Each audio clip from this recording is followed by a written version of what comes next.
They call him Money Mayweather. 50 wins, 0 losses, over $1.2 billion in career earnings. This man didn't just win fights, he redefined what it meant to be rich in sports. The mountain of cash on the bed, the $18 billion watch, 2 private jets, the color-coded Rolls-Royces. We all saw it. We all talked about it. But here's the thing nobody wants to say out loud.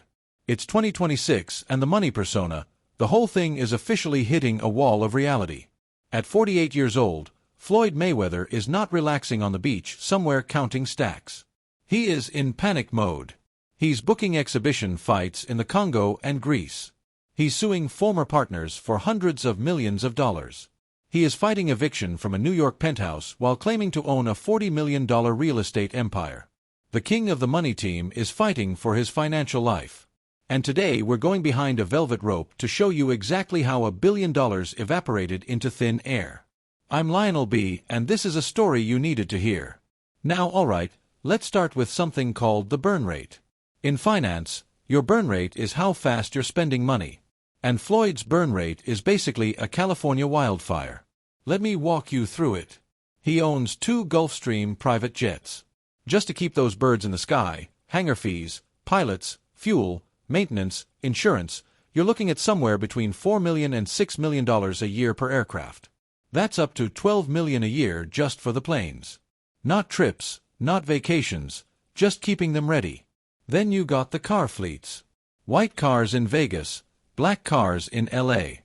Over 100 luxury vehicles, Bugattis, Ferraris, Rolls-Royces, Lambos, all losing value the second the tires touch the pavement. Cars are not assets, cars are liabilities. And when you own 100 of them, that liability is catastrophic. In 2025, Floyd dropped $25 million on 4 luxury cars in a single day, then turned around and sued the dealership. That is not power moves, that is chaotic. Impulsive spending with no financial strategy. And then there's the entourage. Look, I understand loyalty. Floyd came from nothing in Grand Rapids, Michigan, and he built his team. But we're talking dozens of bodyguards, personal assistants, chefs, drivers, stylists, a full entourage that he's still running at peak 2015 levels with 2025 income. Here's the fundamental problem with all of this. When Floyd was fighting Manny Pacquiao and Conor McGregor, he was pulling in $100 million, $200 million, $300 million a fight. That money could absorb the lifestyle. But those days are gone. The exhibition fight circuit pays a fraction of that, maybe $10 to $30 million before taxes, before the entourage, before the jets, before the cars. He is no longer living off the interest of his wealth. He is eating through the principal. And that, my friends, is how you go broke with $1 billion name. Now let's talk about something a lot of people don't want to discuss because it hits different when you realize Floyd doesn't drink. Doesn't do drugs, never has. He is famously clean living. But everybody has a drug. And Floyd's drug is adrenaline. When you have been fighting in front of 20,000 screaming people since you were a teenager, when your whole identity is built around the rush of competition, when you retire from the ring, that adrenaline has to go somewhere. And for Floyd, it went to the sportsbook. We've all seen the Instagram post.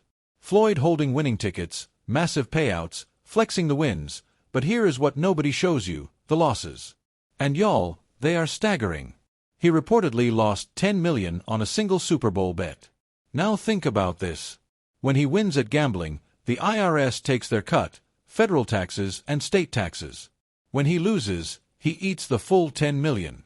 It is mathematically guaranteed death spiral, but it gets worse. In 2024, rumors exploded online that Floyd Mayweather was being detained in Dubai over massive gambling debts, not to a casino, but to some very unregulated creditors. People who don't use lawyers, people who don't send polite letters. Now Floyd's team denied it, said it was just a misunderstanding, said he was there for business. But here's my question. When does a billionaire get stuck in a foreign country over a misunderstanding about cash? The answer is he doesn't unless he's not actually a billionaire anymore. Unless he is operating in a great market of debt where his name and his brand are writing checks that his bank can't cash. And when you owe people who operate outside the legal system, you need cash. Fast, clean, no questions asked. which explains why Floyd Mayweather is suddenly willing to fight anyone, anywhere, anytime, not for legacy, for liquidity. Now listen, I understand some of you might be saying, Lionel B., you don't know that. Is straight up speculation. So let's stop speculating. Let's go straight to the paper trail because the receipts are everywhere and they are damning. Receipt number 1, late 2025, Floyd Mayweather is sued for eviction from a luxury New York apartment. A man who publicly claims to own a $40 million real estate empire was reportedly more than $500,000 behind on rent. Not a mortgage, y'all. Rent. He was renting. Receipt number 2, AJ's Jewelry in Miami files a lawsuit claiming Floyd walked out of their store with $1.6 million worth of jewelry, paid with 5 checks to cover it. You want to guess how many of those checks cleared? 0.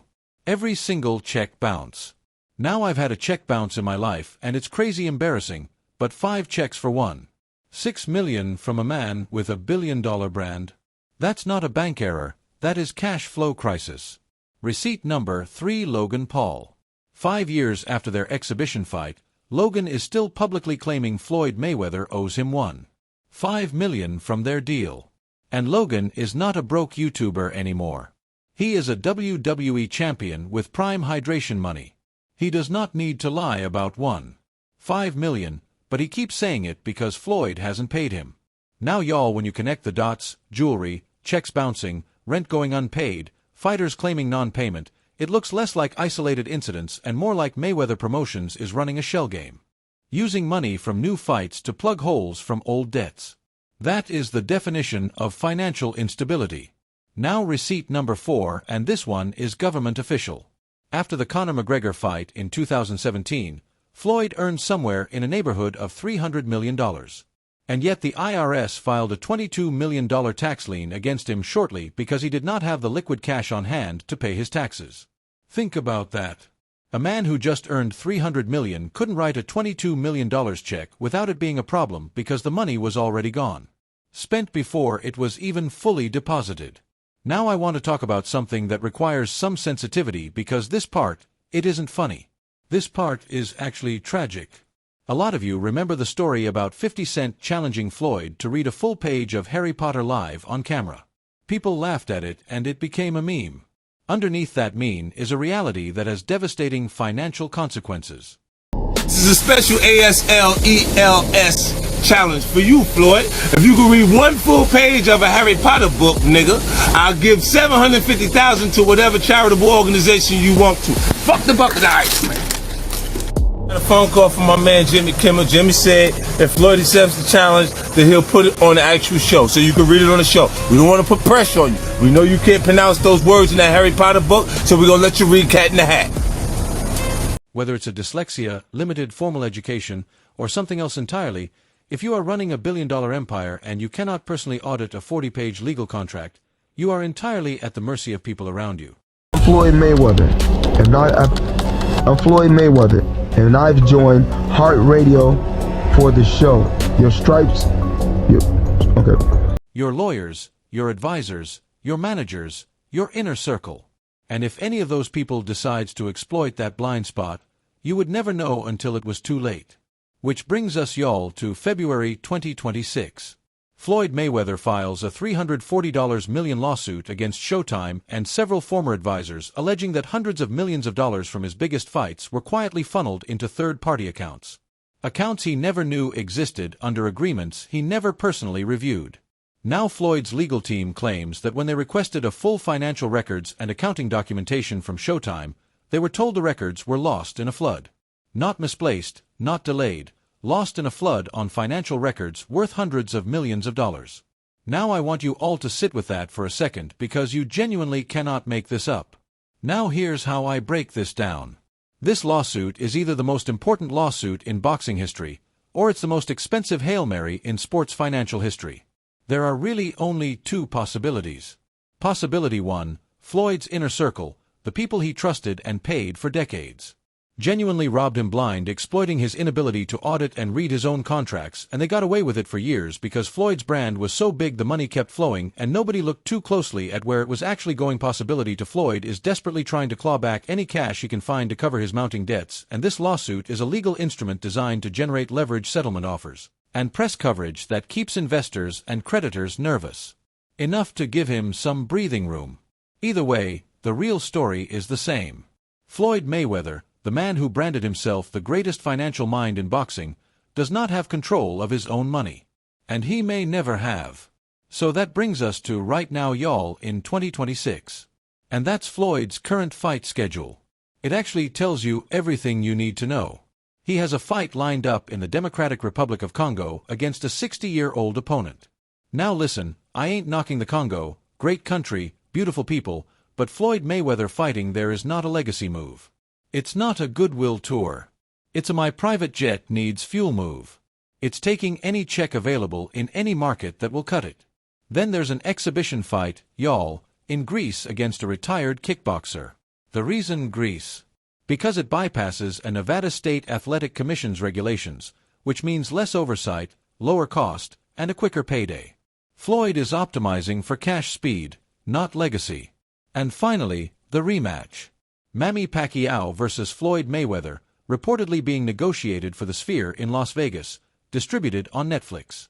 Two legends in their late 40s, long past their prime, fighting for a streaming platform's subscriber numbers. This isn't a victory lap, this is a fire sale of the only asset Floyd has left, his name. And the saddest part, the checks from these fights, even the Pacquiao rematch, will not solve the underlying problem. Because if the burn rate stays the same and the debt obligation keeps compounding, no single payday is large enough to fix what has been already broken. You cannot outrun a structural financial collapse with exhibition fight money. You need to change the structure, sell the jets, cut the entourage, downsize the lifestyle, invest the remainder. That's the only math that works. And that is exactly what Floyd Mayweather cannot bring himself to do. Now here's the truth that ties everything together. Floyd is not just broke or getting close to broke. He is a prisoner of his own brand. For 25 years, he constructed an identity.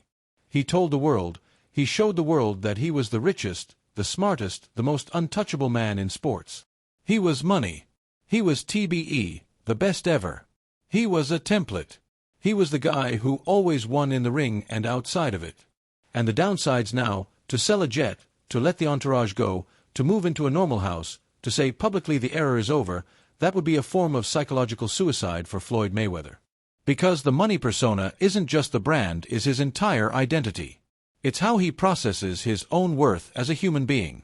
He would rather bounce checks to a jewelry store than admit the persona was partly a facade. He would rather fight a 60-year-old in the Congo than admit the big fights are done. He would rather file a $340 million lawsuit than sit quietly and restructure. And that right there is the real reason of Floyd Mayweather's story. Not just the bad investments or the gambling or the entourage, it's the psychological inability to separate self-worth from net worth. It's what happens when your entire identity is built on a number and the number starts going down. Mike Tyson went through it, MC Hammer went through it, and now in real time in 2026, Floyd Money Mayweather is going through it. The greatest defensive boxer who ever lived cannot defend himself against his own lifestyle. So I'll leave you with this question, and I want you to drop your answer in the comments right now. Is this the ultimate cautionary tale of the money team, or do you believe Mayweather still has one more comeback left? Not in the ring, but in the bank account. Now let me know what you think. I read every comment. I'm Lionel B. This has been another story that you needed to hear. Now if this video hit different, make sure you like it, share it with somebody who needs to see it, and subscribe to the Lionel B Stories for more content like this. The main channel, The Lionel B Show, has everything else you need. Stay sharp, take care of your money, and I'll see you on the next one. Can't get enough? Click on the screen to watch even more fire content. Don't forget to subscribe to this channel. You can also catch my videos on my other channels, The Lionel B Show Clips, Lionel B Stories, Lionel B's Garage, The Lionel B Network, and you can stream my audio on the go on Spotify, Apple Podcasts, and any other major podcast platforms.